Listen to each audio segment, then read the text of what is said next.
আসসালামু আলাইকুম। এবার যারা 25-এর পরীক্ষার্থী, যারা 2025 সালের পরীক্ষার্থী, যারা তাদেরকে একটা কথা বলবো যে আপনাদের হতাশ হতেই হবে না। হতাশ হওয়ার কোনো সুযোগ নাই। হতাশ হতেই হবে না।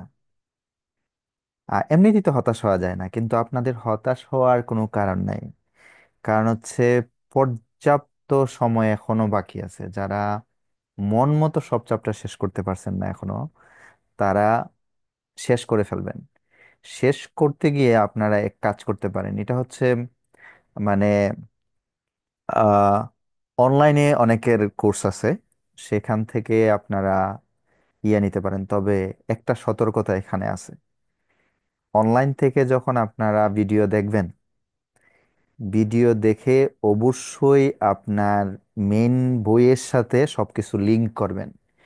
মেন বই থেকে পড়বেন, কিন্তু ক্লিয়ার হবেন ভিডিও থেকে।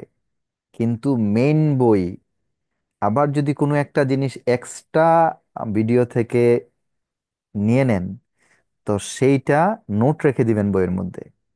মনে রাখবেন, আপনার মাইন্ড যদি কখনো ওই রকম সেট করে ফেলে যে এই জিনিসটা আপনার পরীক্ষার আগে আবার রিভিশন দিতে হবে, এতগুলা ভিডিও কিন্তু আপনি দেখতে পারবেন না। পরীক্ষার আগে এত ভিডিও আপনি দেখতে পারবেন না। মেন বই আপনি যত বেশি ধুলা পরিষ্কার করবেন, মেন বইয়ের যত বেশি মেন বইয়ের সাথে আপনার আত্মার সম্পর্ক হবে, আত্মার সম্পর্ক যত গভীর হবে মেন বইয়ের সাথে, আপনার আপনার যে প্রিপারেশন, সেটা আপনার সামনের যত রাস্তা আছে পুরো রাস্তার মধ্যে আপনাকে কিন্তু হেল্প করবে। যেমন ধরেন, আপনি এইচএসসি পাচ্ছেন, তারপরে অ্যাডমিশন আসছে। অ্যাডমিশনের পরে যেখানে আপনার মিশন ভিশন সেট হবে, মানে আপনি যদি মেডিকেলে থাকেন, আপনি যদি ইঞ্জিনিয়ারিং এ ভর্তি হন কোনো পাবলিক ভার্সিটিতে, যেখানেই থাকেন, ওই জায়গাগুলোতেও আপনার হেল্প হবে। তো কাজ হচ্ছে যে আপনি ইউটিউব থেকে আর যেখান থেকেই আপনার জিনিসটা রেডি করেন, আপনি নিজ দায়িত্বে এটা বইয়ের মধ্যে, মেইন বইয়ের মধ্যে এই জিনিসটার লিঙ্ক করে ফেলবেন, যাতে আপনার সব সময় বই ধরতে হয়, যে কোনো পরীক্ষার সময় যাতে খালি বই ধরতে হয়, আর ইউটিউব এগুলা দেখতে হয় না।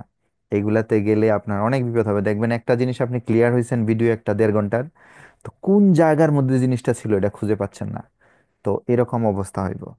তো এই স্ট্র্যাটেজিটা যদি আপনি অবলম্বন করেন, যে আপনার কতটুকু শেষ হয়েছে, কোন চ্যাপ্টারটা এখনো এলোমেলো, কোন চ্যাপ্টার মধ্যে মানে গ্যাপ রয়েছে, এগুলা এখন থেকে যদি ফিল আপ করেন, পর্যাপ্ত সময় আছে, রেগুলার লেগে থাকেন, দেখবেন হয়ে গেছে সবকিছু।